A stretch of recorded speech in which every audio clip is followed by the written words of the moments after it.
जमींदार जी, ये जमीन ही मेरी रोजी रोटी है। अगर मेरे पास ये जमीन नहीं रही तो मैं तो भूखा मर जाऊंगा। दया कीजिए, मैं आपके पैसे जल्द से जल्द लौटा दूंगा। मुझे कुछ दिनों की मोहलत दीजिए। बस अब बहुत हो चुका, तुम्हें कोई मोहलत नहीं मिलेगी। मैं तुम्हें पहले ही कह चुका था और 1 हफ्ते का टाइम भी दिया था। अब से तुम्हारा इस जमीन पर कोई अधिकार नहीं है। अगर फिर इस जमीन पर दिखाई दिए तो मैं अपने आदमी से कहकर तुम्हारी टांगे तुड़वा दूंगा।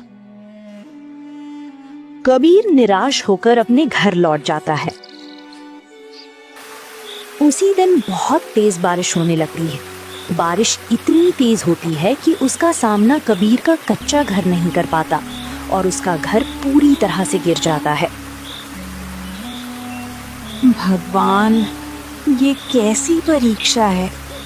हमारे ऊपर तो एक ना एक मुसीबत आती ही जा रही है।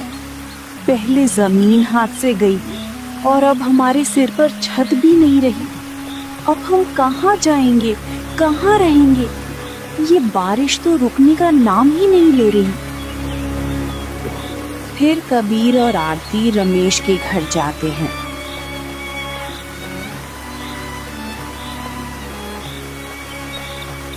और उससे मदद मांगते हैं। अरे रमेश, बारिश की वजह से मेरा पूरा घर ही बह गया है। अब मेरे पास रहने के लिए कोई और जगह नहीं है। क्या तुम कुछ दिनों के लिए मुझे अपने घर में रहने की जगह दे सकते हो? कबीर, मानता हूँ कि मैंने तुमसे पैसे उधार लिए हैं। इसका मतलब ये तो नहीं कि तुम अपना बोरिया बिस्तर उठाकर मेरे घर में आ जाओ। मैंने कोई धर्मशाला थोड़ी खोल रखी है और मेरा घर इतना भी बड़ा नहीं है कि मैं तुम्हें अपने घर में जगह दे सकूं। तुम किसी और से मदद मांग लो, मैं तुम्हारी कोई मदद नहीं कर पाऊंगा। इतना कहकर रमेश घर के अंदर चला जाता है।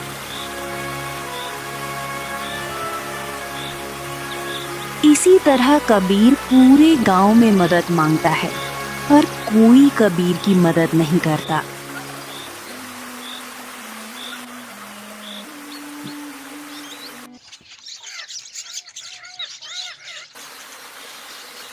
आखिरकार दोनों को वो रात एक गुफा में गुजारनी पड़ती है।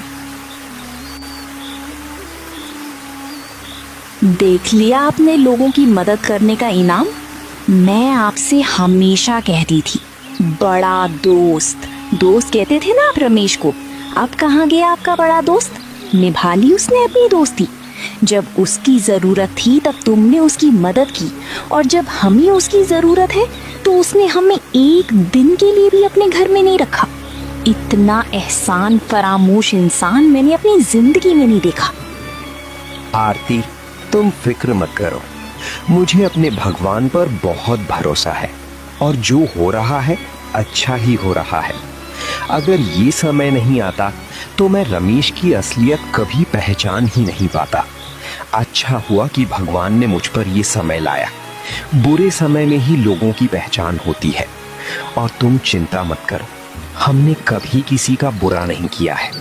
उसे अपने कर्मों की सजा जरूर मिलेगी। बस तुम भगवान पर भरोसा रखो। आरती, वो सब छोड़ो, अब हमें ये रात तो इसी गुफा में गुजारनी पड़ेगी और मुझे तो भूख भी लगी है। क्या तुम कुछ सामान घर से उठा लाई हो जिसे पकाकर हम खा सके? हाँ, मैं थोड़े से चावल साथ में बांध लाई हूँ, हम उन्हें पकाकर खा सकते हैं। कबीर और आरती मिलकर थोड़े से चावल पकाते हैं।